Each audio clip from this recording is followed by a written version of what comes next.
Assalamualaikum warahmatullahi wabarakatuh.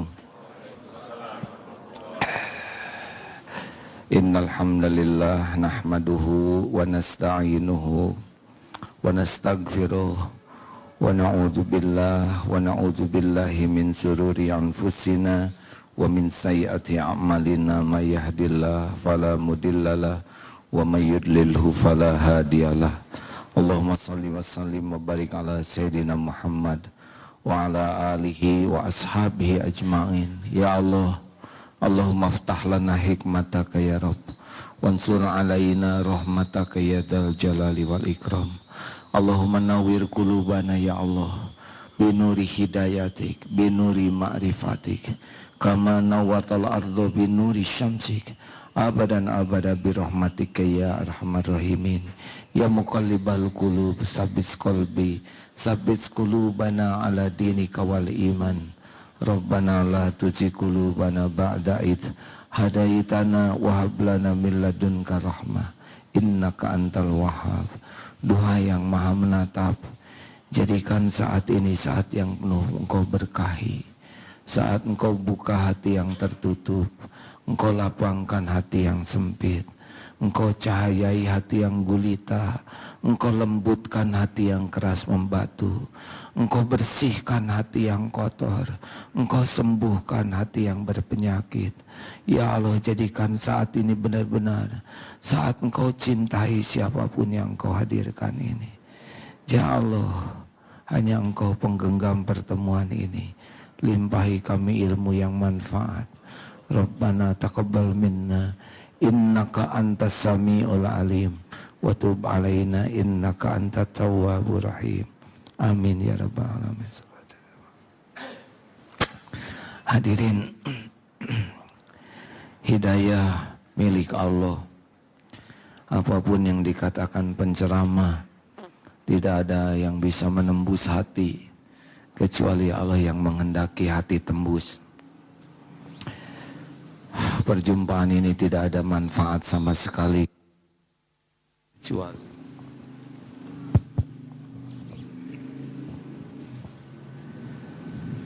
kecuali Allah yang menghendaki ada manfaat.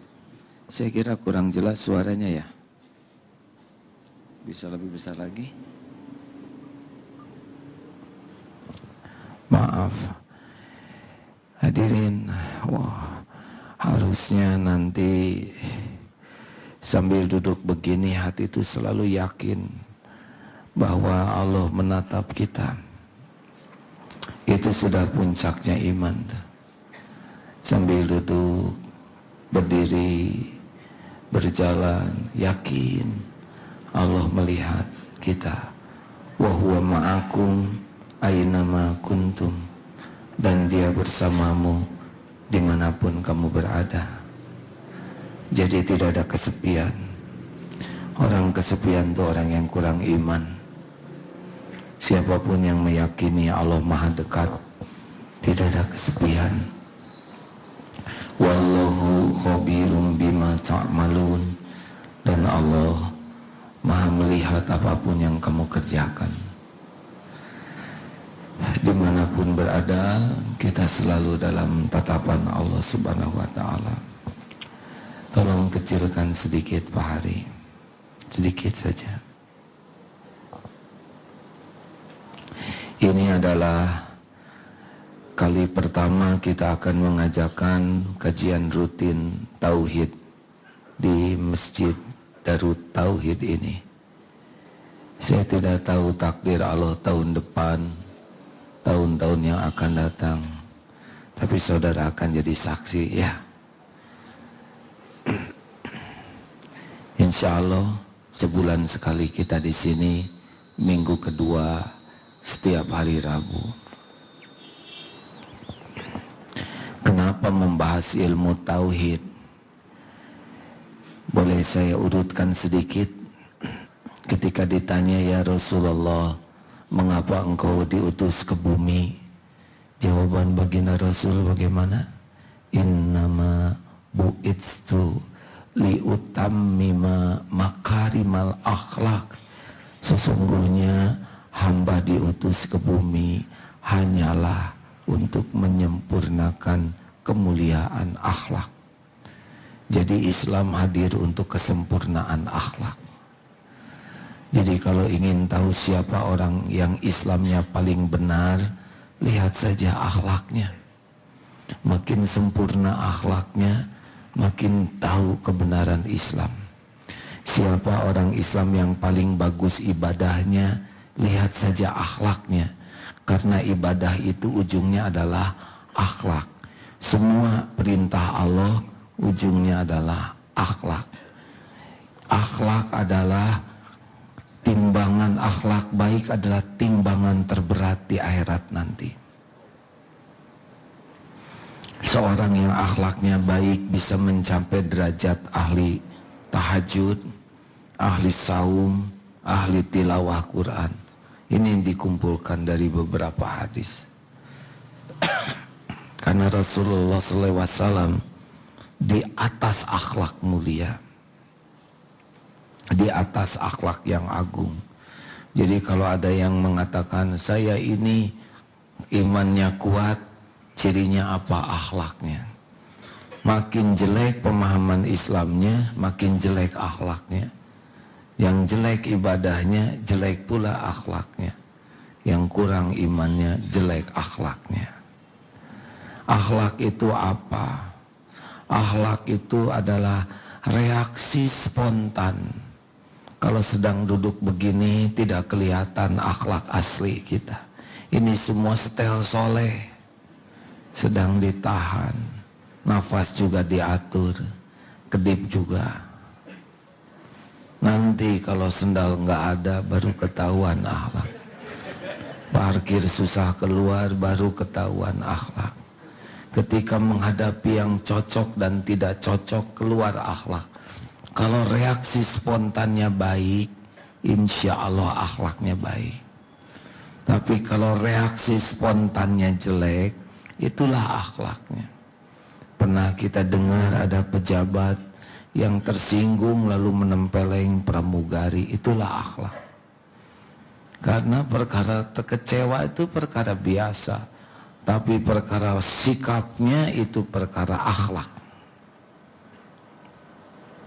Orang yang akhlaknya jelek, reaksi spontannya jelek, mulut, sikap, pikiran, keputusan.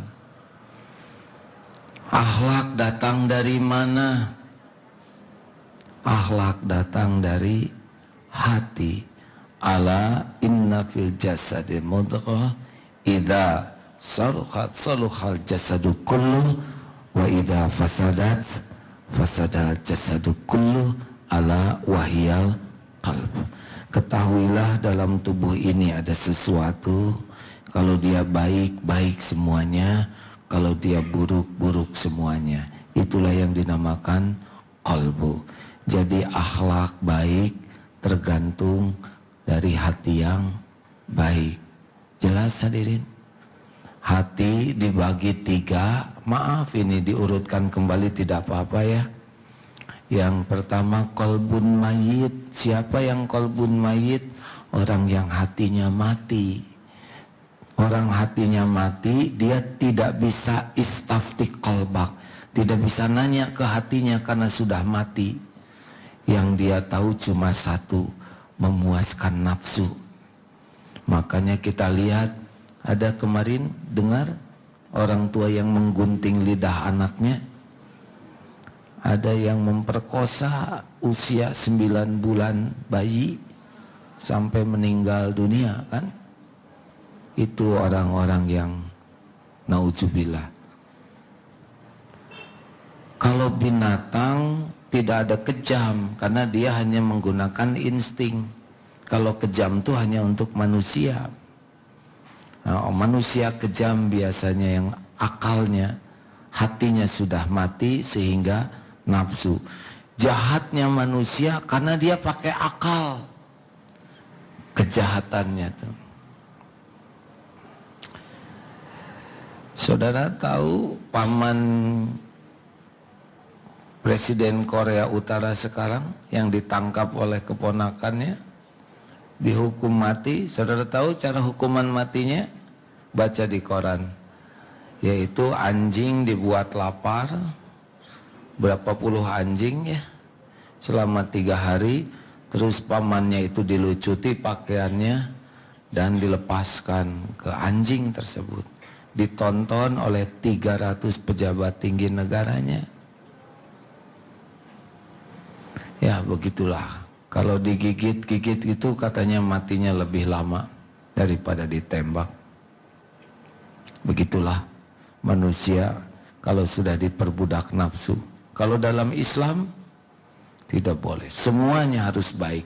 Termasuk kalau dalam pertempuran membunuh harus dengan cara terbaik. Bahkan menyembelih pun, menyembelih hewan harus tajam, dibaringkan supaya hewan itu meninggal sebaik mungkin. Ada qalbun marid, hati yang berpenyakit. Hati yang berpenyakit itu ya seperti kita lah. Kalau berpenyakit itu tidak enak, benar? Halo? Coba kalau bapak ibu sakit kepala, enak tidak? Migrain, tambah lagi mata rabun, telinga mendengung, hidung mampet, gigi sakit, susah nelen, kaligata, pas duduk ambeien, mau melangkah asam urat. Kira-kira bahagia tidak? Rumahnya bagus, bahagia tidak? Tempat tidurnya empuk padahal tumbungnya banyak wisul, bahagia tidak? Tidak. Orang yang badannya berpenyakit, apapun yang dimiliki enggak kerasa seenaknya. Tapi bagi yang beriman, sakit itu tetap enak. Tapi orang yang hatinya berpenyakit, apapun yang dia miliki tidak pernah bahagia. Mau mobil mewah, rumah megah, penampilan indah, harta melimpah, gak bisa. Karena dunia tidak disiapkan untuk membahagiakan hati. Dan yang tadi yang Allah sukai adalah qalbun salim. Inilah puncaknya akhlak itu datang dari qalbun salim, hati yang selamat, sehat. Nah, seperti apakah hati yang sehat?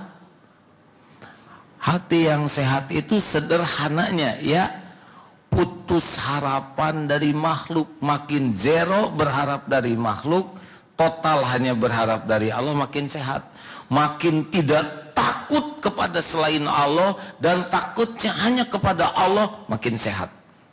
Makin kuat berharap dari makhluk, makin sakit. Makin ingin dipuji, ingin dicintai, ingin dibalas budii, makin kuat berharap dari makhluk, makin susah sehatnya. Makanya nggak enak. Makin takut ke makhluk, bohong, segala macam. Nah, itulah sebabnya kita dengar dalam surat Asy-Syams berapa kali Allah bersumpah. A'udzubillahi minasyaitonirrajim. Bismillahirrahmanirrahim.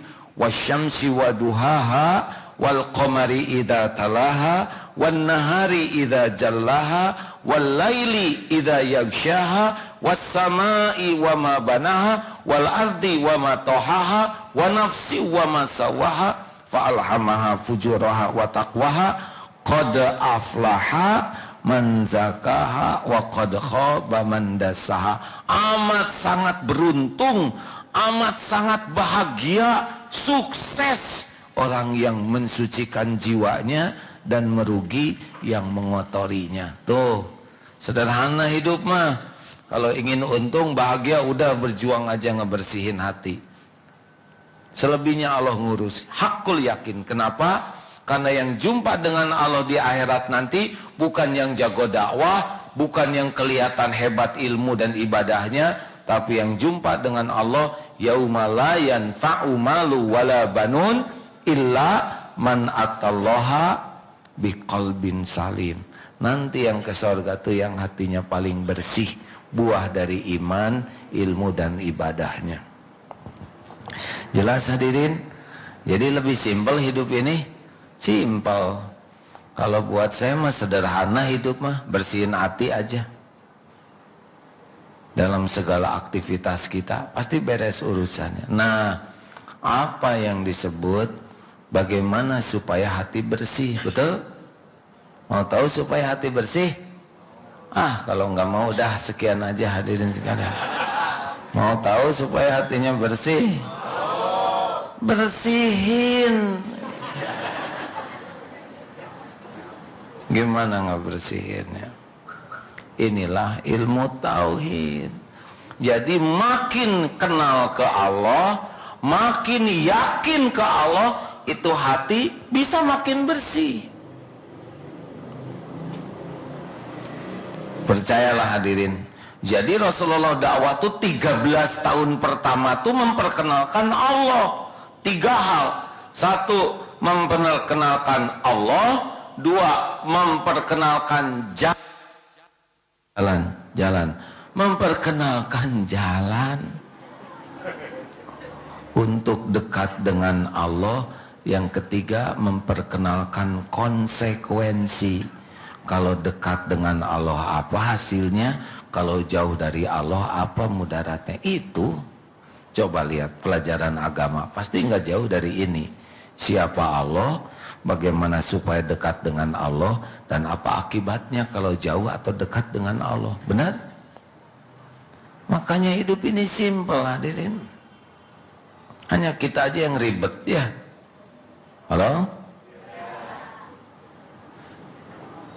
Si ibu pakai hai jawabannya. Halo lagi bu, halo hai.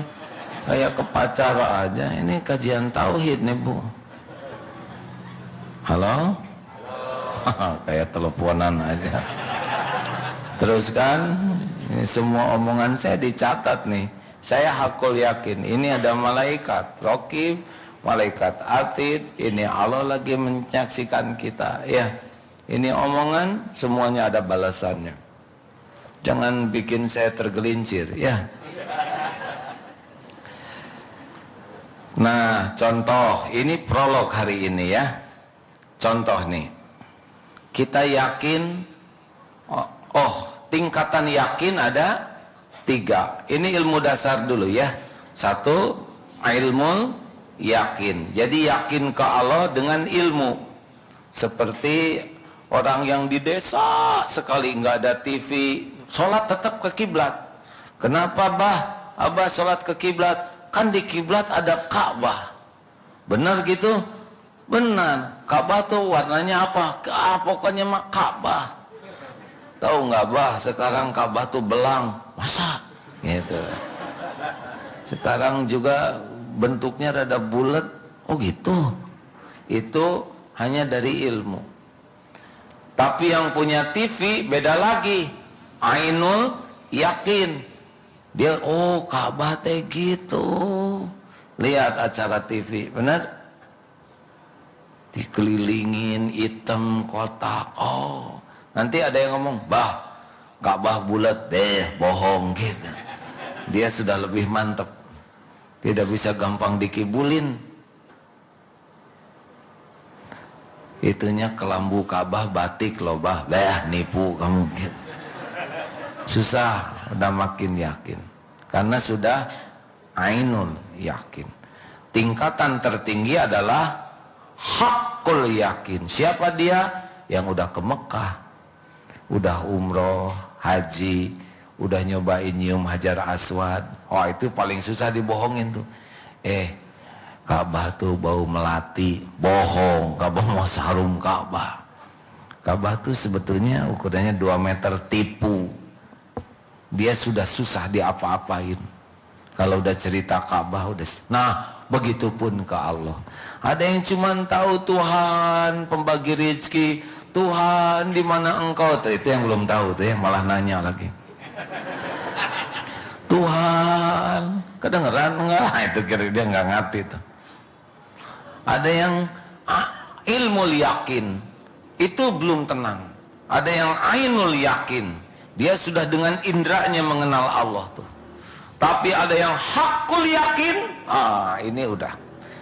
Kayak begitu orang yang hakul yakin, contoh hakul yakin, Allah menciptakan kita dengan rezekinya. Wa ma min dabatin fil ard illa 'alallahi rizquha. Surat Hud ayat 8. Wa ma min dabatin fil ard. Tiada satupun makhluk melata yang Allah ciptakan kecuali sudah lengkap dengan rezekinya. Ada nafas, ada rezeki. Apa? Kurang nafas? Gak mungkin. Kurang nafas mah kurang oksigen. Salah tuh. Maksudnya kita tuh nggak akan berhenti rezekinya sepanjang ada nafasnya. Jadi kalau Allah masih ngasih nafas pasti ada rezekinya. Walaupun di penjara dikirimin ke penjara. Walaupun udah tua asal punya nafas pasti rezeki datang. Kita susah ke dapur, menantu bawa dari dapur. Kita susah makan, disuapin sama cucu. Kita susah ngunyah, diinfus. Susah diinfus, dikubur. Hadirin sudah selesai, sudah habis. Kalau yakin Allah memberi rezeki, mungkinkah kita korupsi? Mungkinkah, bukan kita, mungkinkah orang korupsi? Hah? Mungkinkah takut nikah karena belum punya duit? Mungkin ya.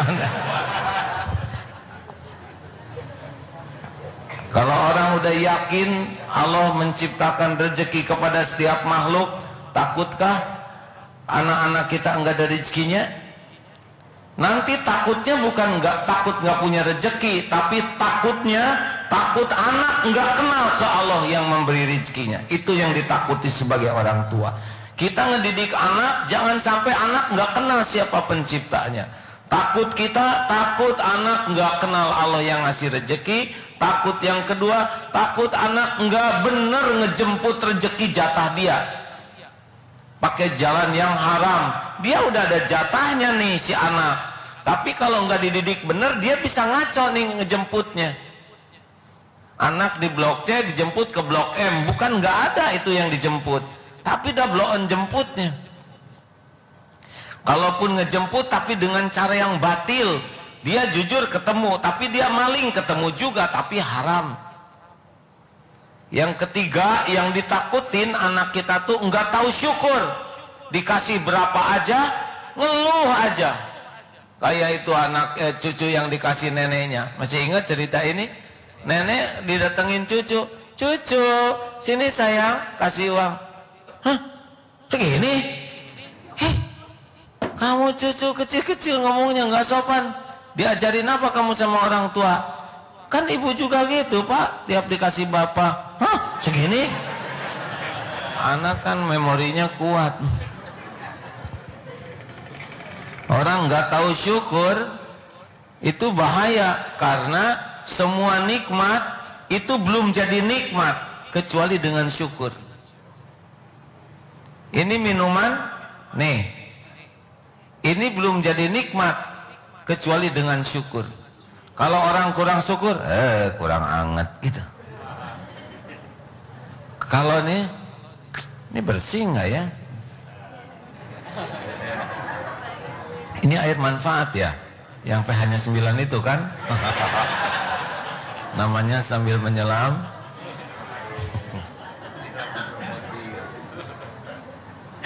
Jangan ngomong sambil menyelam promosi, Pak. Bapak harus jaga perasaan saya, Pak. Hadirin sekalian, alhamdulillah. Makin dinikmati ya Allah. Engkau kumpulkan air dari mata air yang mana, engkau angkut oleh siapa, engkau sterilkan, engkau bawa ke sini sedekat ini dengan saya. Padahal dari mana ini datang? Ya Allah, pas di sini. Allahu Akbar, di sini lancar, sejuk, masuk ke sini lancar, enggak masuk ke paru-paru, benar? Melimpah nikmatnya ini ketika dengan syukur. Betul? Jadi sebetulnya orang menderita bukan karena kurang karunia, orang menderita karena kurang jawab. Iya, karunia mah ada komplit. Betul? Nah, jadi yang ditakuti adalah bukan kurang rezeki tapi kurang syukur. Dan kalau Allah tuh enggak menjanjikan tambahan nikmat karena ingin, Allah tuh menjanjikan tambahan nikmat karena syukur. Nah, ini yang kita khawatirkan. Satu, jangan takut tidak punya rezeki tapi takut tidak yakin kepada pemberi rezeki. Dua, jangan takut tidak punya rezeki tapi takut tidak benar menjemput rezekinya. Bukan mencari ya, menjemput. Kalau mencari itu kayak ada dan tiada. Kalau menjemput pasti ada, cuma belum tentu ketemu, itu masalahnya. Iya kan, kalau anak di Blok M disebut ke Blok C kan bukan salah anak, blow on jemputnya. Jadi kalau saudara merasa bokeh itu belum tentu nggak ada jatahnya ya nggak. Tapi ya itu yang tadi ya, saya nggak enak nyebut blow on tuh. Yang ketiga apa? Bukan takut kurang rezeki tapi takut kurang syukur. Yang keempat, jangan takut kurang rezeki tapi takut kurang sabar ketika ditahan. Kan Allah ngebuka tutup rezeki itu suka-suka Allah, bukan pinter-pinter kita. Banyak yang nggak pinter juga rezekinya gede ya, dan banyak yang pinter juga rada seret. Dan ini bukan bab soleh. Sahabat Nabi banyak yang soleh-soleh di Ahlus Sufah. Kurang gimana itu? Berapa ratus orang tuh Ahlus Sufah, hafal Quran, ahli ibadah, gak punya rumah. Jadi jangan identikan kalau udah soleh punya rumah, yang kok nggak punya rumah kurang soleh. Jangan gitu, banyak yang tersinggung ini hadirnya. Soleh enggak, rumah nggak ada ya. Ada saatnya nanti Allah nahan, gak apa-apa. Nah harus sabar ketika pas keran digedein, disedengin, dikecilin, celak, tenang, gak apa-apa, tenang aja. Nanti juga ada lagi kok, benar? Bapak kan udah agak lama ya, kelihatannya di dunia udah agak. Ada lagi kan Pak? Yang keberapa?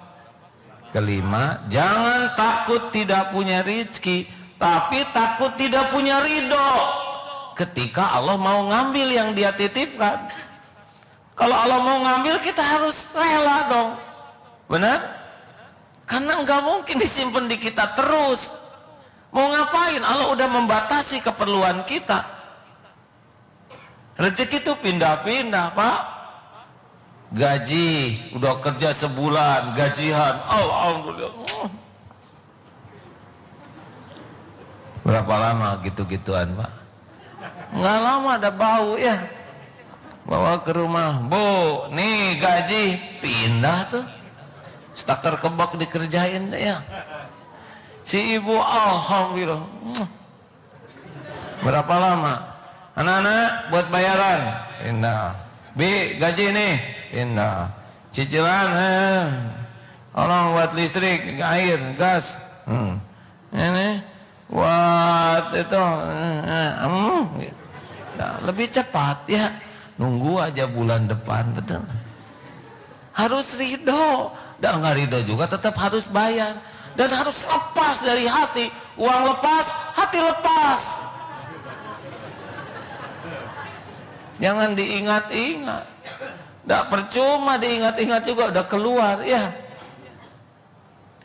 Rumah, mobil, motor itu ada waktunya. Kalau udah waktunya pindah itu motor ke orang, kelepek ibu sakit, bayar. Kalau sedekah mah susah ngeluarin 10 juta tuh ya. Kalau sakit mah sekejap tuh keluar 10 juta. Emang cara Allah ngeluarin tuh harus dengan penyakit yang pas tuh ya. Betul nggak Pak? Sedekah mah tetap gitu ya, per 1.000, 2.000. Padahal WC umum udah ningkat sekarang. Tapi kalau sakit ngeluarin 100, 200, beli obat 300, sejuta, bayar dalam seminggu keluar 5 juta, keluar dia. Harus dipaksa emang oleh Allah ngeluarin. Tapi kalau kita takdirnya harus ngelepas kendaraan, udah nggak apa-apa. Dulu juga lahir nggak bawa motor nggak apa-apa ya. Benar? Jangan suka ngikat benda tuh di hati tuh ya. Ini ilmu yakin.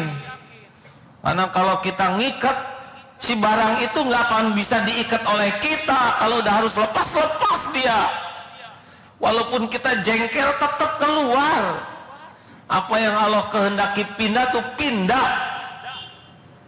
Makanya jangan kalau mau dekat sama Allah nggak boleh hatinya lengket sama dunia. Ya, harta, gelar, pangkat, jabatan, penampilan tuh nggak boleh lengket. Mama, jangan takut jadi tua ya. Udahlah. Udah gitu-gituan juga tetap tua. Saya ingin awet muda. Enggak mungkin awet muda tuh, pasti tua ya kan. Awet muda tuh nggak nambah umurnya, Bu. Tapi udah dasar ibu-ibu mah gampang diperdaya oleh yang pengen ditraktir. Mbak, heran lihat Mbak tuh, makin lama makin muda. Oh iya, dapatin traktir tuh.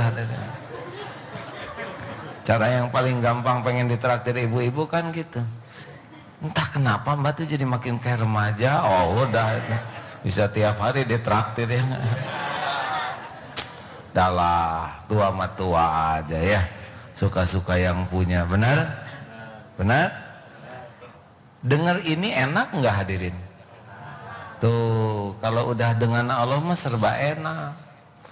Tapi kalau enggak nyambung ke Allahnya enggak enak. Nah itu baru dikit tentang ilmu rizki. Nih lihat, di luar hujan enggak nih? Lihat hujan ya. Allah kalau mau ngidupin pohon, airnya sama, tanahnya juga sama, tumbuhnya beda-beda ya.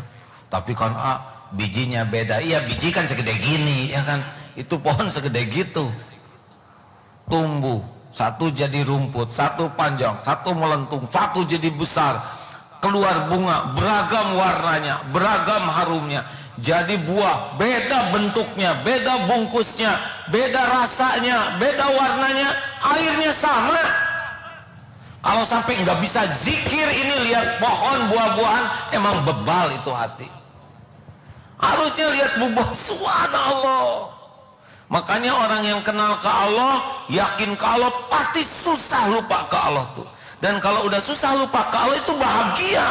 Yang namanya bahagia itu adalah qalbun salim, hati yang selamat dari lupa ke Allah. Udah bahagia dia. Mau dibohongin, mau senteng semuanya. Mati juga nggak apa-apa. Dah mati mah ada waktunya ya. Benar? Itu katanya ada terdakwa yang 40 tahun sesudah divonis mati baru dihukum mati. Itu hakim-hakimnya udah pada duluan. Hakim, jaksa, semua yang mau hukum mati pada meninggal dari dulu, Pak. Yang dihukum matinya mah telat ya nggak? Bukan telat, on time. Tahu on time? On time hadirin. Nah hadirin, jadi kalau kita makin kenal ke Allah mah enak. Karena nanti kita ngerti lalu lintas rezeki. Kita ngerti sakit itu mau apa. Karena kalau Allah menakdirkan sesuatu kan udah pasti baik. Nggak mungkin Allah berbuat jelek. Yang jelek tuh, satu, kita buruk sangka, itu jelek. Dua, kita nggak ridho kepada perbuatan Allah, itu jelek. Tiga, kita nggak syukur. Kan sakit gigi itu cuma satu yang sakit, yang 32 enggak. Nah itu syukurin dong, jangan yang ini aja. Jerawat itu di hidung, jangan ingat jerawat di hidungnya, syukurin. Masa dunia ini hanya sebesar jerawatmu? Nah ini seperti ini hadirin. Jadi nanti insya Allah kita akan berseri ilmu yang mengenal Allah. Mau? Allah tahu nggak yang mau belajar? Jadi ngedeketin Allah tuh lebih gampang daripada ngedeketin orang. Kalau ngedeketin orang, orang ada curiganya ke kita, ya kan? Betul? Tapi ngedeketin Allah mah nggak curiga, seneng. Kalau ngedeketin orang, banyak minta, jengkel kita tuh. Dikit-dikit minta dong dompetnya. Ini kopiah siniin, sarung siniin. Nah, saya pulang pakai apa? Coba kalau minta ke Allah, makin sering minta, makin suka tuh Allah tuh. Coba anak ngegontel aja ke ibu, jengkel kan Bu ya. Tiap mau melangkah kaki dipegang, terus tokel kamu. Tapi ke Allah ngegantel terus, makin dipeluk oleh Allah. Dan hebatnya Allah tuh yang punya segala-galanya. Hah? Yang punya langit, bumi, berikut semua isinya. Dan hebatnya Allah tuh maha baik. Kita ngaco aja diurus. Kan model-model kita kayak gini mah nggak jelas ya. Apa maunya ngurus model kayak gini? Iya kan? Pantasnya kita sambar petir lah orang-orang kayak gitu. Iya kan, coba. Apa untungnya? Kalau kita ngurus model-model kayak Kiki, termasuk saya, sholat isya nggak jelas barusan.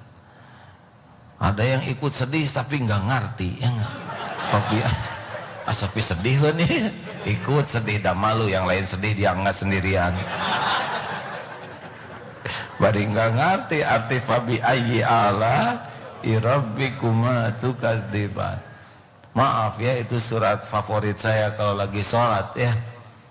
Maka nikmat Tuhanmu manakah yang akan kau dustakan? Susah, nggak nangisnya susah kalau udah ingat itu ya. Nah, kita mah kemurahan Allah. Oleh karena itu kalau udah kenal Allah, nanti kita kenal beragam kejadian. Kita jadi ngerti. Kalau orang nggak kenal Allah nggak ngerti. Seperti dukun, kita jadi ngerti bahwa dukun tuh blow on ya. Tapi orang nggak kenal Allah ke dukun, hayang kubur, tolonglah saya.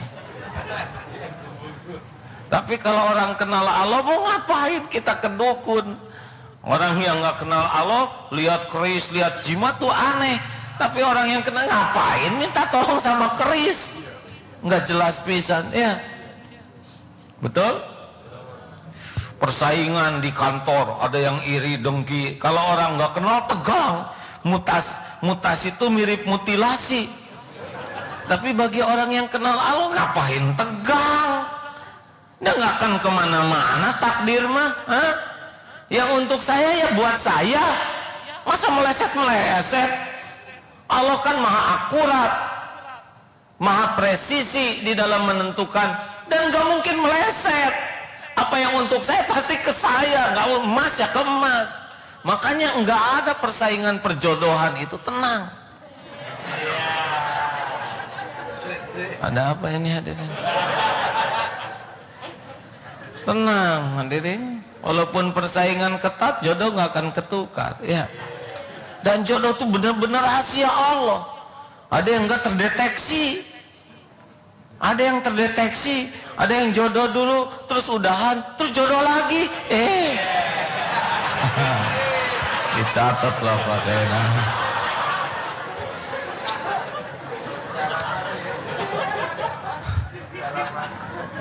Bapak komentar terus lah. Ya saya mada ngejalanin aja. Yang penting mendekat dengan Allah ya. Yang pengen kan Bapak juga pengen dari dulu ya nggak? Kalau nggak ada takdirnya gitu, cuman komentar aja lah. Ya ujiannya beragam, tiap keluarga ada episode masing-masing ujiannya ya. Allah nggak bisa menyamakan satu sama lain, ada episode. Kata kuncinya sederhana, apapun yang membuat dekat dengan Allah itulah keberuntungan. Apapun yang membuat jadi Allah itulah petaka, jauh dari Allah itulah petaka. Kadang-kadang kita butuh disakiti orang supaya kita dekat dengan Allah. Karena dipuji jadi lupa ke Allah. Kadang-kadang dibangkrutin tuh kita tuh oleh Allah ya. Karena Allah tahu ketika dikasih banyak uang ngaco. Kita jangan suudan tuh sama yang di penjara. Boleh jadi itu lebih baik daripada yang korupsi nggak ketangkep. Di akhirat direbusnya sekaligus. Mending dikasih persekot dulu di dunia ya. Kalau dimasukin penjara kemudian dia tobat nasuha, saudara terdakwa divonis 18 tahun. Pas keluar dari penjara tuh sudah hafiz Quran, hafal hadis ya nggak? Di surga tingkatannya kayak apa ya nggak? Makanya jangan suka suudon lihat yang ditangkap menderita, boleh jadi itu jalan karunia Allah, terkabul doa anaknya, terkabul doa ibunya, gitu. Kita mah nggak tahu rahasia Allah terhadap setiap orang, benar? Dan model-model kita juga aslinya masih tangkap ya kan? Acungkan tangan yang merasa tidak punya dosa. Ini tes standar ya. Mas, apa bagaimana, ngacung nggak? Nggak ya. Acungkan tangan yang dosanya sedikit. Nggak ada Pak. Yang sedang. Apa yang banyak komentar apa nih? Acungkan tangan yang merasa banyak dosa. Yang nggak ngacung biasanya merasa sangat banyak dosanya. Kalau tiap dosa kita ngeluarin per dosa 1 belatung aja, kira-kira seperti apa kita ini ya? Kan? Wajah saya ini penuh belatung Pak. Gak akan ada yang mau lihat saya. Boro-boro mau lihat, jijik. Kalau tiap dosa ngeluarin belatung 1, benar? Kita ini penuh belatung. Ya, karena kemurahan Allah lah. Kita jadi ngerti nanti kalau kenal ke Allah, kita dipuji tuh ngerti. Ini teh Allah lagi nutupin aib, bukannya cengengesan. Dan kalau kita dihina, kita ngerti bahwa Allah tuh lagi ngebuka dikit dibanding dengan kehinaan kita yang Allah tutupi. Jadi nggak jengkel. Dan kalau kita dihina orang, kita tuh ngerti bahwa orang yang menghina tuh nggak tahu apa-apa tentang kehinaan kita yang asli. Jadi gimana mau balas dendam, ya kan? Harusnya malah syukur. Di kantor musim mutasi yang nggak apa-apa, tinggal istiqoroh. Ya Allah, Engkau yang menciptakan saya. Ini lagi ada mutasi-mutasian duniawi lah. Terserah padamu. Taruh di mana aja, yang penting Engkau ridho. Jangan sampai jabatannya membuat saya mabok, saya jadi maksiat, saya ngeracunin keluarga dengan harta haram. Gak mau. Saya mau pengen, kalau baik silakan, kalau enggak jangan. Orang lain naik pangkat terus, kita nggak naik-naik. Boten nopo-nopo. Yang penting Engkau ridho. Tapi gimana dong, gaji nggak naik-naik, biarin. Emang Allah diikat gaji kantor? Memalukan sekali. Rezeki dari Allah tuh luas, nggak harus kepikir oleh kita. Dari mana aja. Dari lu juga nggak jelas mikirnya. Hidup terus, benar? Ya benar, benar. Ngomong betul dengan benar, bergabung jadi benar. Ini prolog hari ini ya hadirin. Saya cuma ingin menggambarkan kayak jin gitu ya. Kalau kita udah kenal dengan Allah, setan, jin, kita ngerti tuh bahwa si iblis itu, setan tuh kerjanya cuman ngebisikin. Bahwa jin yang suka itu kerjanya cuma gitu aja. Dan saya nggak pernah lihat lagi, alhamdulillah. Dan nggak minat lagi lihat. Dia kan kekuasaan dia cuma nakut-nakutin gitu. Takdir suatu saat lihat film Ghostbuster di luar negeri. Ini Ghostbuster sebuah keluarga yang khusus untuk mengidentifikasi rumah hantu katanya. Ternyata si hantu itu yang terbirit-birit. Tuh, lari kejar. Nggak ada. Paling top hanya nyentuh ini dikit, itu ada di kamera. Cuman itu yang hantu yang nggak ada kepalanya tuh. Selebihnya cuman nampakin gitu. Gitu. Nah, kita takut sama yang gitu ya. Nah, kalau nanti ada keceplak-kecepluk di kamar mandi, ya dia cuman gitu bilangin, gosek sekalian. Stres dia ya.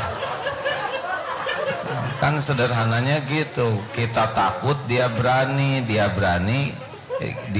kita berani, dia takut. Cobain ya. Saya lagi sambil ceramah gini sambil mikir juga, jangan-jangan nanti kebagian juga lihat yang gitu. Rezeki ngerti, jodoh juga dah nggak akan kemana-mana. Kita perbaiki diri, makin soleh. Yang belum dapat jodoh nih ya, nanti mudah-mudahan ditakdirkan jodohnya yang soleh juga. Iya. Saya lihat itu santri ya, ada yang belum ngapalin Quran, pengen jodoh beda.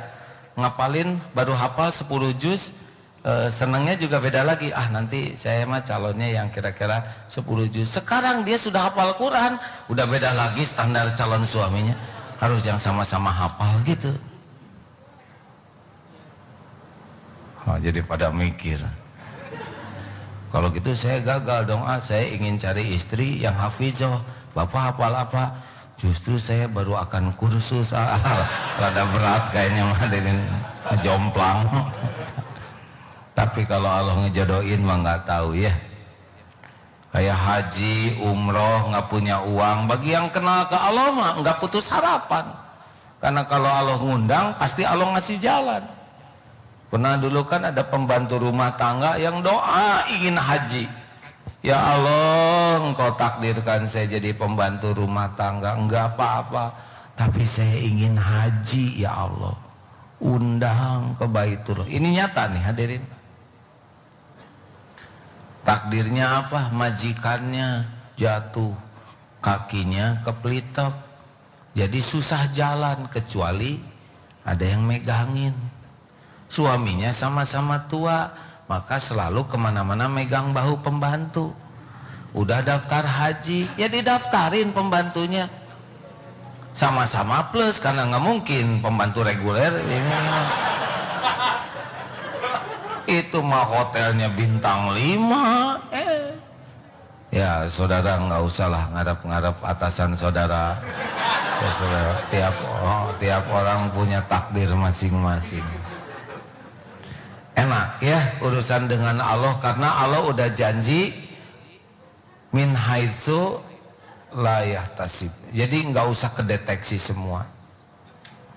Biarlah. Mungkin nanti kita dipepet oleh Allah dalam situasi yang hopeless, gak ada harapan, gak ada lagi tempat bergantung. Itu paling bagus tuh. Itu situasi yang paling bagus ketika Allah nutup semua pintu. Telepon gak diangkat, SMS gak dibales, BBM udah gak ada balesan. Itu kan paling meriang. Yang WhatsApp udah 2 contrengan, online lagi. Itu bagus. Kalau orang udah nggak bersandar ke siapapun, udah rezeki lah. Tapi kalau orang ngandelin ini, ngandelin itu rada kurang ngandelin Allah biasanya. Jadi kalau nanti saudara ada dalam posisi yang nggak enak sekali, kejepit,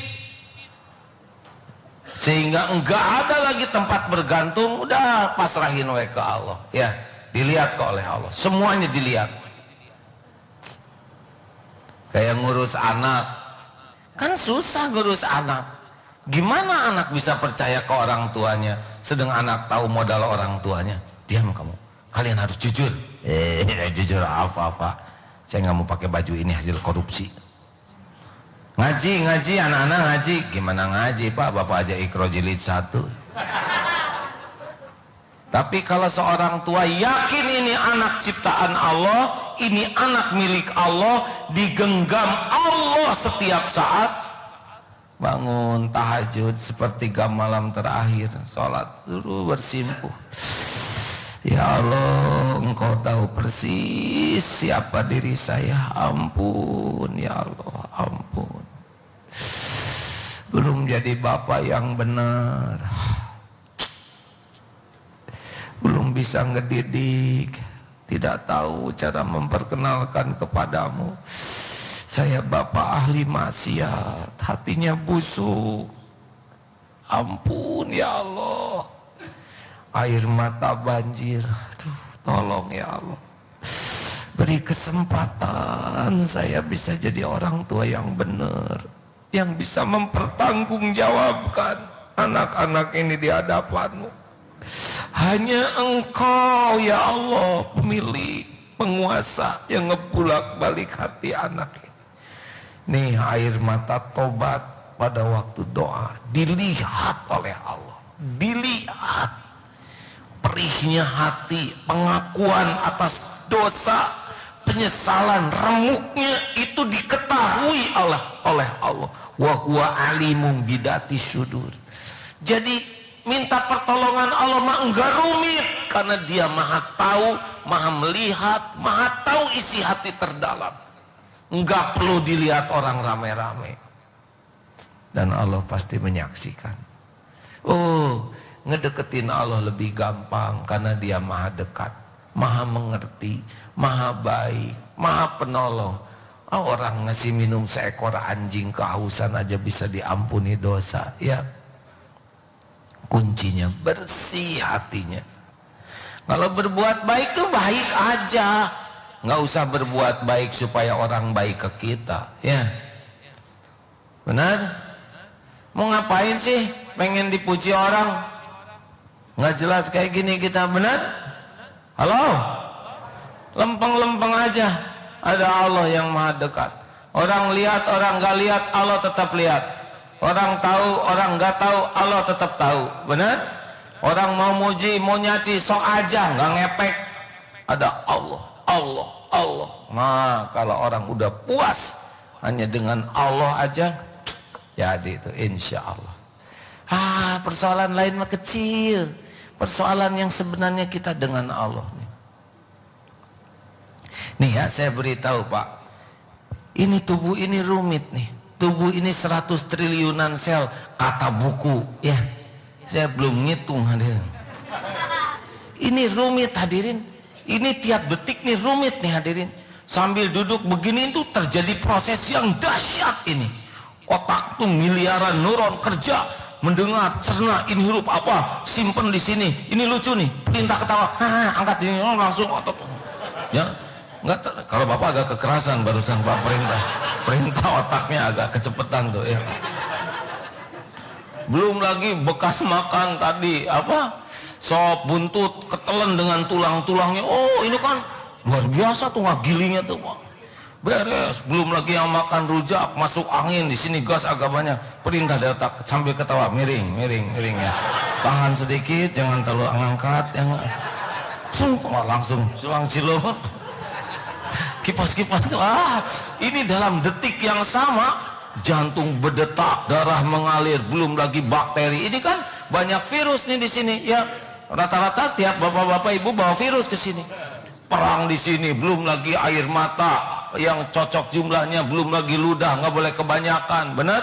Oh, ini miliaran aktivitas, belum lagi ada yang gatal, itu nggak boleh salah Pak.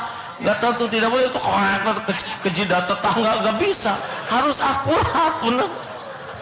Dan tekanannya ini benar, Allahu Akbar. Itu tiap detik miliaran aktivitas sempurna tanpa keterlibatan akal pikiran kita, benar? Rumit, sangat rumit tubuh ini. DNA, RNA, bagaimana pertempuran antara bakteri. Saya melihat di mikroskop Pak, tentang darah, sel darah merah, sel darah putih. Ini adalah asam uratnya. Oh yang begini, itu ada yang kecil sekali gerak-gerak. Itu apa tuh? Ternyata ini ada makhluk kecil, apalah namanya dalam bahasa kedokteran, yang kecil sekali dibanding sel darah merah. Lincah sana sini. Demi Allah, itu ciptaan Allah semuanya. Itu di dalam tubuh ini. Oh, Masya Allah. Bandingkan dengan persoalan yang kita hadapi, kan? Persoalan keluarga yang bikin stres itu, bandingkan persoalan yang kita anggap menekan, sampai bandingkan dengan persoalan yang Allah urus pada tubuh kita setiap saat. Ini bahasa Inggris, nothing. Apa artinya hadirin? Maksud saya persoalan kita tuh nothing dibanding dengan persoalan yang sesungguhnya ada pada tubuh kita dan beres setiap saat. Terus kenapa dong kalau bikin persoalan? Supaya kita kembali ke Dia, itu aja. Karena kita tuh tidak dirancang bisa menyelesaikan persoalan sendiri. Kita itu dirancang wa ilaihi turja'ul umur, mengembalikan ke Allah. Nah makanya orang-orang yang kurang kenal Allah mah kalau ada masalah tuh lari sana, lari sini, telepon sana, telepon sini. Kalau orang kenal ke Allah mah tinggal ambil air wudhu, kedeprut, cukup. Ya Allah, Engkau maha tahu apa yang sedang terjadi. Engkau lihat semuanya. Hanya Engkau yang kuasa menolong. Ampun ya Allah, persoalan ini datang karena dosa hamba. Nah itu, air mata tobat, air mata penyesalan, itu yang bisa membuka ketenangan, membuka jalan keluar. Lari kemana aja nggak ada jalan kalau Allah nggak ngasih. Hadirin, hidup ini sederhana karena kita tuh dengan yang maha dekat, maha melihat, maha kuasa, punya segala-galanya, ketentuan yang nggak bisa dihalangi siapapun. Benar? Halo? Benar? Sayang kita ke Allahnya tuh nggak jelas. Coba kalau badminton fokus kemana? Koknya kan, bukan ke penonton kan? Coba kiper. Kalau penalti fokus kemana? Ke bolanya kan, nggak mungkin ke penonton. Ada yang bawa es krim dilihat. Ke golan terus. Nah kita mah nggak fokus ke Allah tuh. Fokusnya kemana-mana yang nggak ada apa-apanya. Makhluk itu kan nggak punya apa-apa kecuali Allah titipin dikit bentar. Makhluk itu kan lemah kecuali dikuatin oleh Allah. Makhluk itu kan bodoh kecuali sedikit ilmu yang Allah percikin bentar sebelum pikun ya. Dan makhluk itu kotor kecuali yang dibersihkan oleh Allah. Oleh karena itu berhentilah bersandar ke makhluk. Allah tahu, wa may yatawakkal 'ala Allah fahuwa hasbuh. Barang siapa yang hatinya hanya Allah, Allah terus, itu Allah udah tahu. Fadkuruni adzkurkum. Kita ingat Allah, Allah tahu, maka Allah akan memperlakukan kita spesial. Jadi masalahnya sederhana, hatinya nggak ke Allah, itu aja. Ngarepnya nggak ke Allah, takutnya nggak ke Allah. Dunia boleh kita pikirkan, tapi jangan kelamaan lah. Dunia cuman gini-gini aja. Dari dulu juga banyak yang mikirin dunia, tetap aja kayak gini. Ya, halo? Jadi gimana emang nih Indonesia? Jadi bagus? Biasa aja gini. Amerika kurang gimana gudang katanya orang-orang ahli dunia, tetap aja bangkrut ya. Betul?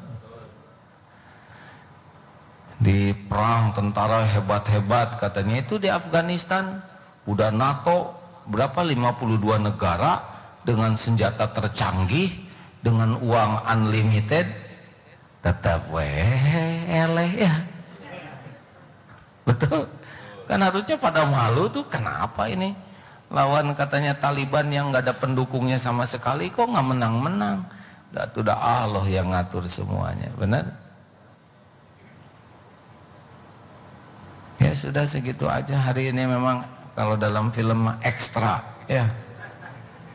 Ada apa tuh yang bagian rame-ramenya tuh? Ada pertanyaan? Udahan, kalau nggak tanya saya pulang ke Bandung nih. Sejujurnya di Bandung tiap malam Rabu ini ada pengajian jam 8 sampai jam 9 khusus untuk para senior di sana ya. Sebulan sekali libur karena pindah ke sini. Ada yang mau ditanyakan? Bapak bukan mau bertanya, minta maaf Pak.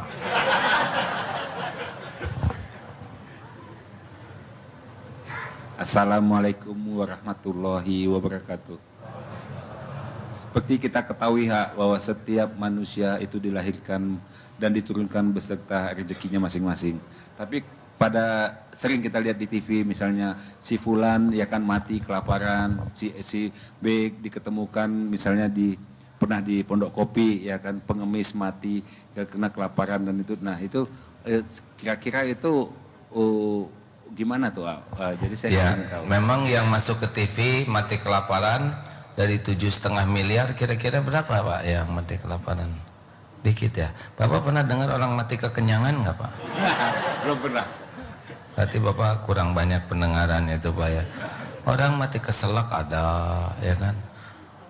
Mati itu nggak pernah karena mati kelaparan Pak. Mati itu karena udah waktunya. Ada yang lewat lapar, ada yang lewat kekenyangan, betul tidak? ada yang lewat, macam-macam lah, ada yang ketabrak, ada yang ketembak, sakit, gitu Pak. Nggak ada orang mati karena lapar, tapi dia mati lewat lapar. Kasih. Gitu Pak. Kalau Allah pelit mah tuh jangan cuma 1-2 berita tiap hari tuh 50 juta mati lapar. Nggak ada tuh Pak. Bener? Emang yang garisnya begitu ujian hidupnya. Tapi kenapa ya itu kok miskin? Ya miskin ladang amal bagi kita untuk bisa nolong dia. Tapi dia menderita dong. Belum tentu. Belum tentu. Orang-orang yang nggak punya uang itu belum tentu menderita Pak. Ada. Ini saya dengar cerita orang yang takdirnya kaya sakit menjelang sembuh Pak. Dia kerjanya makan di hotel bintang 5. Dalam 5 hari itu ganti-ganti hotel. Dan apa yang dikatakan? Sekarang hotel bintang 5 nggak ada yang enak. Gitu Pak. Dia memang kelihatannya harus minum bintang 7 mungkin ya. Tapi ada yang di kampung, di pematang sawah, nasi di kepal-kepal ya. Cocol sama garam bakar. Aduh. Coba itu. Apa Bapak pikir yang rumahnya kecil itu sengsara? Belum tentu. Yang sengsara mah yang nggak tahu syukur. Akhwat, apa akhwat pikir punya suami ganteng akan bahagia? Belum tentu. Kalau suaminya ya ganteng, ya soleh, ya banyak duit mah ada kemungkinan Pak. Ya saya juga pengen suami yang ganteng. Tunggu dulu. Kalau kurang imbang tertekan.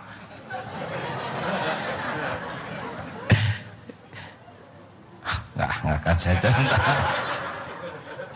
Pertanyaan terakhir. Ya maaf. Boleh dipinjamkan mikrofonnya. Senang tidak ilmu ini hadirin? Tapi ke depan akan terstruktur ya. Sistematis. Kalau ini memang prolog. Waalaikumsalam warahmatullahi wabarakatuh. Yang saya mau tanyakan, keadaan hati itu setahu kita hati adalah kulub, berbolak-balik. Bolak-balik. Kadang-kadang baik itu di rumah tangga, di keluarga atau di masyarakat kita terkadang stressing kita tinggi. Itu ada caranya nggak supaya jangan sampai sebentar-sebentar kesenggol motor dikit, ngomong yang enggak gitu. Itu banyak terjadi di Jakarta. Nggak tahu kalau di Bandung. Bandung kan jadi rusak gara-gara orang Jakarta. Untuk menormalkan itu gimana kira-kira? Insyaallah. Gini ya. Ini saya ceramah ini derajatnya sampai ke tahu. Nggak cukup tahu. Harus ada tingkatan selanjutnya lebih intensif. Nanti paham. Ya kan? Seperti itu naik sepeda. Saya juga tahu harus naik sepeda. Belum tentu bisa naik. Dia harus pelajari sepeda. Begini ngeboseh tuh. Ini sepeda torpedo nih. Kalau ngerem ke belakang. Ternyata ini depan tuh ada persnelengnya. Itu beda lagi. Tapi itu juga tidak berarti bisa. Harus ada tahap ketiga. Namanya mujahadah. Nah ini yang rada orang gak suka tuh. Mujahadah tuh adalah riadoh, latihan, lahir batin, serius. Kita ketemu nih, saya ini pendengki, saya ingin ngatasin dengki. Nah, itu harus ada mujahadahnya, nggak langsung hilang tuh dengki. Harus temuin orang yang didengki, muji berani dengan ikhlas. Pokoknya lawan. Nah, Allah melihat, Allah melihat. Ini hamba mujahadah nih. Dia minta, ya Allah bersihkan saya dari kedengkian. Allah ngelihat. Dia berjuang berbuat baik kepada yang didengkinya. Nanti Allah yang ngilangin hati. Kita nggak bisa ngilangin kedengkian. Allah, udah waktunya hampir habis kayak gini hadirin. Allah. Jadi kita nggak boleh mengatakan sesudah saya mujahadah saya bisa menghilangkan kedengkian. Nggak boleh, itu sombong. Sesudah saya belajar bermujahadah, Allah lah yang mencabut kedengkian di hati saya. Gitu. Nggak boleh kita merasa kita bisa. Kita mah ikhtiar karena perintah, tapi hilangnya dari Allah. Cobalah Mas di zikirnya ditingkatkan. Zikir terus, zikir terus. Ah, saya mah zikir itu hanya baru mulut aja. Enggak apa-apa. Mulut aja dulu semua. Allah subhanallah, subhanallah, astagfirullah, astagfirullah, astagfirullah. Subhanallah, enggak apa-apa, mulut aja. Hati saya belum ingat Allah, enggak apa-apa, mulut aja. Daripada nganggur itu mulut ya. La ilaha illallah, la ilaha illallah. Allah tahu nih, ini hamba lidahnya gerak terus. La ilaha illallah. Lambat laun oleh Allah nanti dimasukin. Tenang. Gitu. Ayo perbanyak zikir ya. Kalau mikir jangan kelamaan dengan selain Allah. Bungkus serahkan ke Allah gitu. Ibu lihat suami jengkel bungkus. Serahkan ya Allah. Iya, kita mah jarang nyerahin ke Allah urusan. Padahal mana bisa kita ngurus urusan sendiri, benar? Tahu doa Rasulullah bagaimana? Ya Hayyu ya Qayyum birahmatika astaghits wa aslih li sya'ni kullahu wa la takilni ila nafsi tarfata ainin. Duhai Allah yang maha hidup, yang maha berdiri sendiri mengurus segala-galanya, dengan rahmat-Mu tolonglah saya ya Allah. Ya Allah, jangan wa aslih, perbaiki urusan saya semuanya ya Allah. Wala takilni ila nafsi tarfata ainin, dan jangan serahkan kepada saya walaupun sekejap mata. Tuh Rasul kayak gitu, nggak mau sekejap pun nggak ditolong Allah. Makanya orang yang kebanyakan mikir, kurang zikir, stres, pasti nggak diserahin ke Allah. Saya juga nih disuruh ngurus pesantren 5, pusing. Anak orang ribuan sekarang. Tiap orang tua tuh pengen spesial anaknya. Kalau dipikirin pusing, tapi tidak ada Allah ya. Didatangkan ada ahli konsultan, didatangkan ada psikolog yang ngerti, ada lagi yang ahli manajemen. Allah ngegerakin. Nanti kalau Allah nolong kan pakai caranya digerakkan makhluk yang bisa.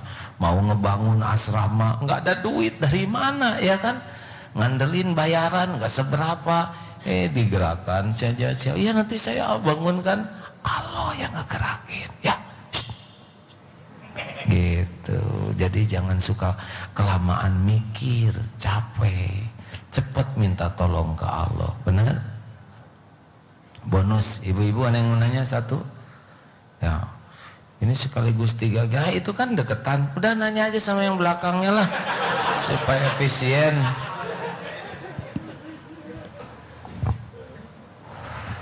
Jadi kita ketemu lagi kapan? Ini akan jadi sejarah ya Bapak Ibu, pengajian pertama. Kita tidak tahu takdir Allah bulan depan, tahun depan. Assalamualaikum warahmatullahi wabarakatuh. Assalamualaikum warahmatullahi wabarakatuh. AA mau tanya, kan jadi ini sebenarnya saya hanya ingin ini, semua urusan kita serahkan kepada Allah. Saya yakin, saya percaya, karena saya pernah melakukan itu. Tapi ini ada sedikit yang mengganjal bagi saya itu begini. Saya punya teman, jadi semua urusan dia bilang saya serahkan ke Allah, kita serahkan ke Allah gitu. Nah setiap urusan selalu diselesaikan dengan sholat. Nah tapi di sisi lain itu malah saya merasa saya jadi korban doa gitu. Kenapa? Karena akhirnya yang dimarah-marahin saya gitu kan. Nah semua siapa yang marahnya Bu?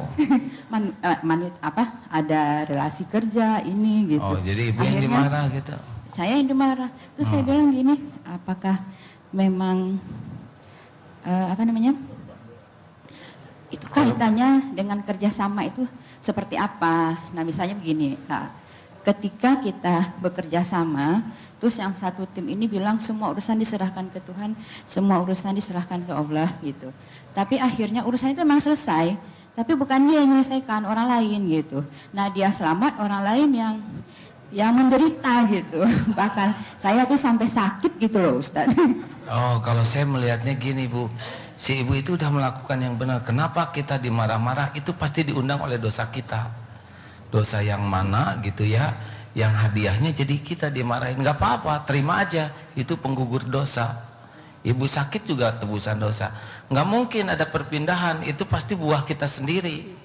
Hanya syariatnya lewat kejadian dengan dia. Ya, mungkin iya. Tapi Bukan mungkin, emang gitu Bu. Gini Bu, kalau kita dimarah-marah orang itu pasti buah perbuatan kita. Mungkin kita pernah nyakitin pembantu atau siapa. Nah sekarang itu rada ada tuh peringatannya itu. Kayak maling nyopet dompet kita. Memang syariatnya maling yang nyopet. Tapi kenapa kita yang dipilih kehilangan dompet? Itu juga pasti ada riwayatnya tuh. Mungkin gak bayar zakat, mungkin kurang sedekah, mungkin gaji pembantu telat. Ya kan banyak tuh sebis ya nggak? Atau ibu dipipisin kucing ya nggak? Lagi mau sholat, ini kan banyak. Kenapa ibu yang kepilih ya? Itu kucing tuh nggak boleh salah sasaran loh Bu. Dia dari pasar Santa itu ke sini meninggalkan anak cucu demi tugas ngencingin ibu. Nggak ada yang ketukar gitu Bu. artinya apa namanya? Emang begitu Bu, ya ibu harus pahami dulu aja ya. Ini kan baru hari pertama Bu, jadi saya mengerti kalau ibu tidak pas gitu ya. Yaudah, Saya juga waktu pertama dihina di TV, di media, waduh jengkelnya luar biasa, sakit hati. Ini TV dulu dia dapat duit pakai ngajarin saya, sekarang nyari duit dari ngejelek-jelekin saya. Tapi sekarang nggak ada dendam Bu, karena saya tahu itulah cara Allah menggugurkan dosa saya. Berapa banyak dosa saya di TV dulu ya. Kemudian harus saya dihina. Kenapa ibu-ibu sekarang pada waktu itu pada ngambek ke saya? Karena saya udah berapa banyak dosa saya menikmati kekaguman ibu-ibu yang gak cocok dengan keadaan saya. Dibalikin oleh Allah ibu-ibu pada ngambek. Sekarang dibalikin lagi pada baik lagi. Yang kasihan yang udah dipotret dirobek. Sekarang diselotip lagi. Makanya jangan tergesa-gesa ya. Gitu Ya, Bu. makasih. Ini memang butuh waktu untuk memahami ya, karena saya juga butuh 6 tahun, 7 tahun untuk nanti saya ngerti, oh kenapa dulu perusahaan saya harus habis ini. Pas diselidiki riwayatnya berapa orang yang tersakiti dengan ini. Dengan bersih nanti buka alinea baru. Pokoknya enggak ada yang jelek Bu dari Allah. Walaupun kita dihina, disakiti pasti baik kalau benar menyikapinya. Kenapa sih kita harus ada yang sakit gini? Kayak orang anak kecil suruh mandi enggak bersih padahal badannya kotor. Kalau ibu sayang anak dimandiin enggak? Jawab. Anaknya enggak mau dipaksa enggak? Anaknya jerit-jerit dipaksa enggak? Karena kejam atau karena sayang?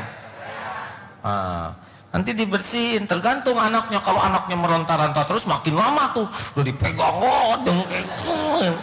Tapi kalau anaknya ikut mandi, Pak, sini mandi lagi. Iya deh, dia cepet tuh bersihnya ya. Kalau udah bersih enak. Nggak lama kok Bu. Ibu yang dimarah-marah, Bu, yang marahnya berhenti nggak? Ibu, hehe, sini lihatnya.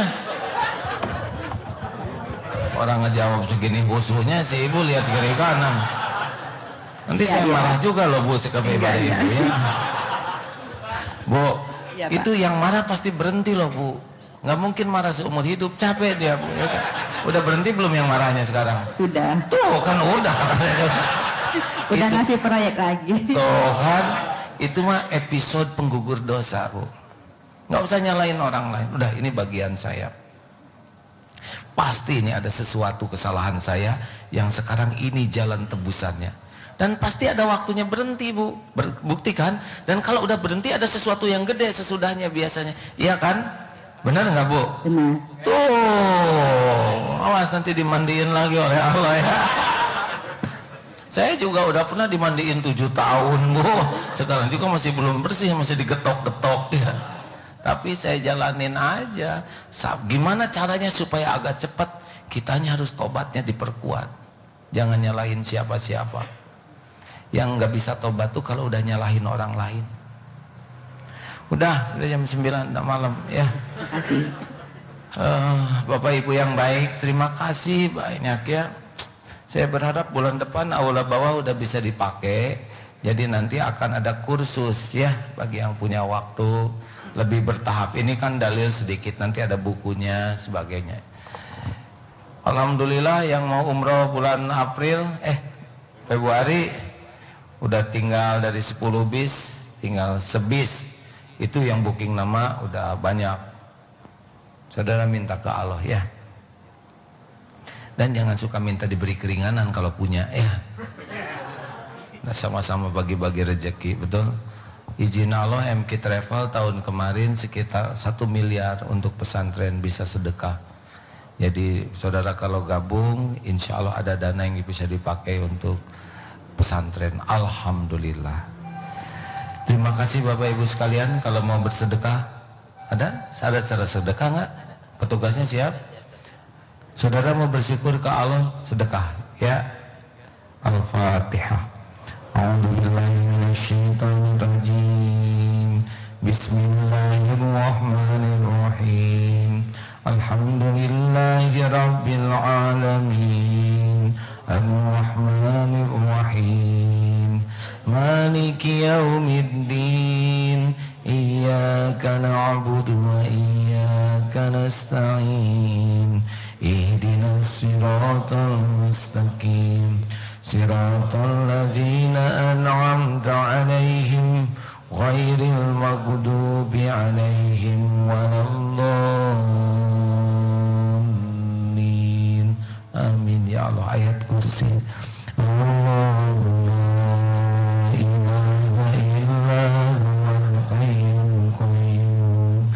La ta'khudhuhu sinatun wa la nawm.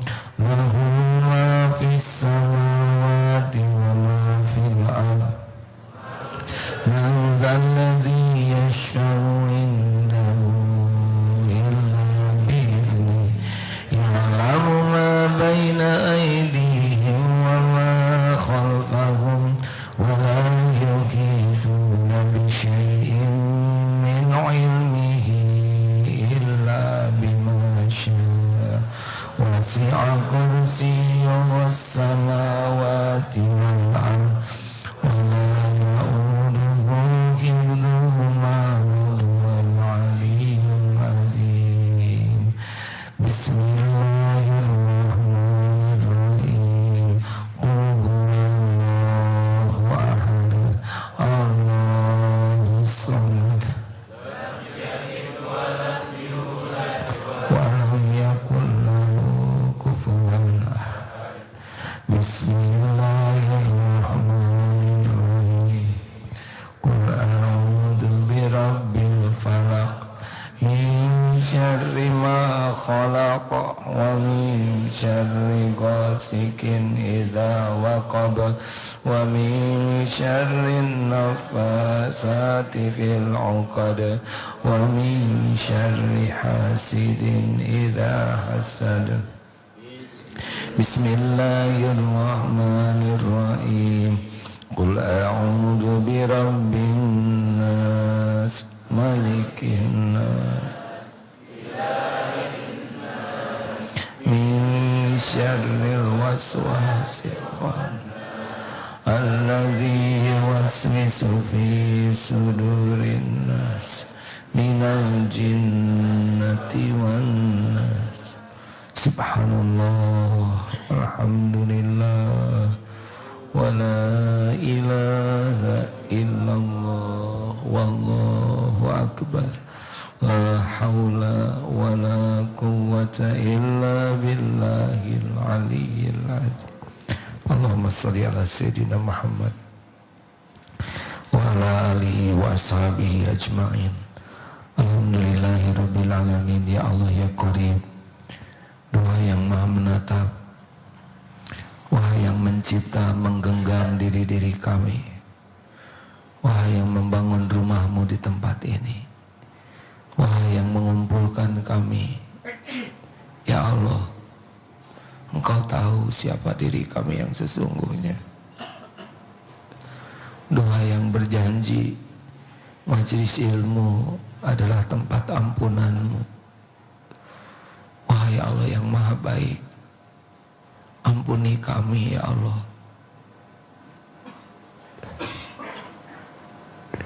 Ampuni sebanyak apapun dosa yang kami lakukan sepanjang hidup ini. Ya Allah, ampuni sekelam apapun kehidupan yang pernah kami jalani. Ampuni ya Allah, sehitam apapun masa lalu kami. Ampuni dosa yang tidak sengaja, dosa yang sengaja kami lakukan. Ampuni dosa yang berulang-ulang. Padahal kami tahu itu dosa. Padahal kami berusaha tobat. Ampuni ya Allah siapapun yang hidupnya selama ini banyak kemusyrikan. Ampuni yang hidupnya penuh kemunafikan. Ampuni yang durhaka kepada ibu bapaknya. Ampuni yang pernah mendekati zina ya Allah, atau engkau saksikan berbuat nista. Ampuni ya Allah sekotor apapun tubuh kami. Ampuni jika ada harta haram ya Allah, makanan haram yang pernah kami makan. Bersihkan tubuh ini dari daging yang haram ya Allah. Ya Allah, ampuni jikalau kami pernah memberi makan yang tidak halal kepada keluarga kami. Rabb yang Maha mendengar, bersihkan kami dari aib yang selama ini kami tutupi ya Allah. Allahumma ighfir lana wa li walidina warhamhum kama rabbawna shighara. Rabbana hab lana min azwajina wa dhurriyyatina qurrata a'yun waj'alna lil muttaqina imam. Karuniakan kepada kami ya Allah keluarga yang benar-benar lurus. Berikan kepada kami pendamping hidup yang lebih mencintaimu di atas segalanya. Titipkan kepada kami ya Allah keturunan yang hidupnya bersungguh-sungguh di jalan-Mu. Muliakan akhlaknya ya Allah. Karuniakan hati yang bersih.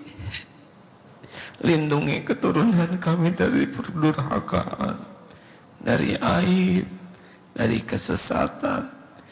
Jadikan hafiz-hafizah ya Allah. Andai ajal memisahkan, kumpulkan kami di surga-Mu ya Rabb. Doa yang Maha mendengar, ampuni guru-guru kami ya Allah.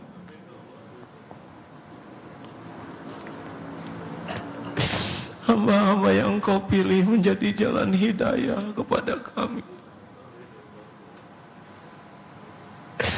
Muliakan keluarganya ya Allah. Muliakan keturunannya. Doa yang Maha menatap, jadikan saat ini saat mustajab doa ya Allah. Engkau Maha mendengar, Engkau Maha mengabulkan doa. Engkau janji, kabulkan ya Mujib, kabulkan ya Arhamar Rahimin. Amin. Hadirin doalah masing-masing. Amin.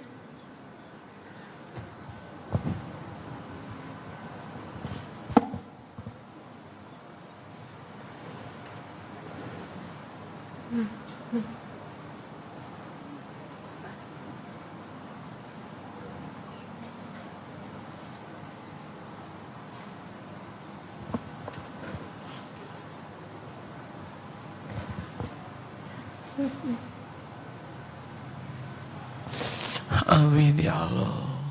Wahai Allah yang Maha Agung, Wahai yang Maha Baik, Ya Hayyu Ya Qayyum bi rahmatika nastaghits, Ya Dzal Jalali wal Ikram, Ya Rabbal Alamin. Rabbana taqabbal minna ya Allah. Innaka antas sami'ul alim. Innaka antas sami'ul alim. Innaka antas sami'ul alim. Wa tub alaina innaka antat tawwabur rahim. Allahumma ighfir lil mu'minina wal mu'minat wal muslimina wal muslimat al ahya'i minhum wal amwat. Ya muqallibal qulub tsabbit qulubana ala dinika wal iman.